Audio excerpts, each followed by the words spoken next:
tukyagenda maaso n'empaka zaffe eza Honorable Drase Football Tournament wano ku kisaawe ky'Erutengo ng'olunaku olwaleero March Day 3 wabula nga sinabagge kubeera nga ngenda wala nagenda maaso n'okuba nga mbategeeza nti twafunamu okutaataaganyizibwa mu official account yaffe eri enkadde wabula omukutu twaguzeemu ne tuguwandiisa buto ate nga osobola oba nga ogenda ku ssimu yo yonna n'oteekamu ekigambo Sure Media Official ku mukutu ogwo ogwa TikTok n'obeera nga ogenda mu maaso n'okuba nga olikinga ogenda mu maaso n'okuba nga ofollowinga omukutu ogwo ku lwa updates za tournament eno egenda mu maaso.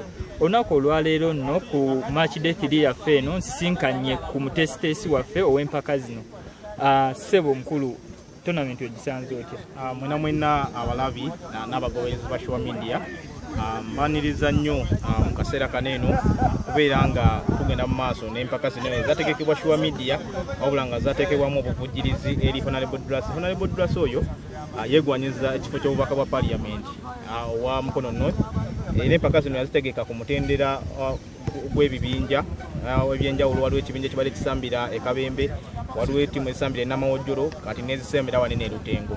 Naye ng'ekigendererwa kye yayagala okubeera ng'asitula ebitone naddala mu bavubuka mu constituency eno gyayagala okubeera ng'akola ki ng'akiikira naye okwongera okubeera nga atwala eddoboozi lye mu bantu bonna bonna okubeera ng'abongera okumumanya. Nabwe kityo mu abalabi ba Sure Media namwe mwenna bannabyamizannyo nyongera okubategeeza nti no tournament eno egendera ddala mu maaso ku bisaawe nga mbimenye era ng'olunaku olwaleero tugenze ku geemu eyokusatu omupiira ogwokusatu mu bibinja era nga tulina Kituba egenda kubeera nga ekwatagana ne ginne waayo eya Kampomedde.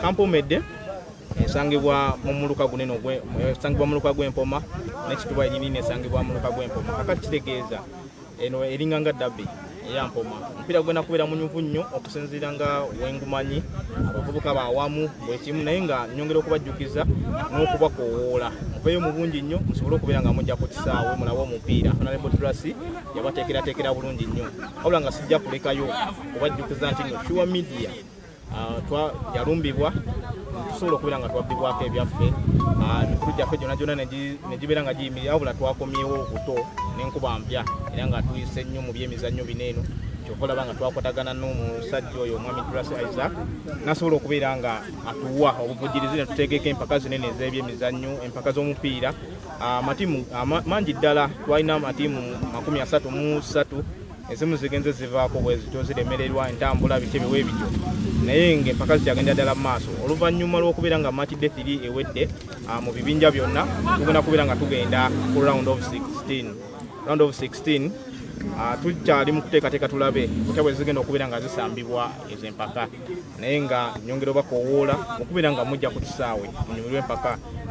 Ttiimu ya Sure Media sanyuse nnyo okubeera nga mupadde omukisa guno nsobola okubeera nga njogerako eri abalabi abagoberera Sure Media ne bannamyamizannyo bonna mu Mukono North Constituency. Tweyanziza nnyo tweyanzeeko omutesitesi w'empaka zino eza Honorable Drase Football Tournament.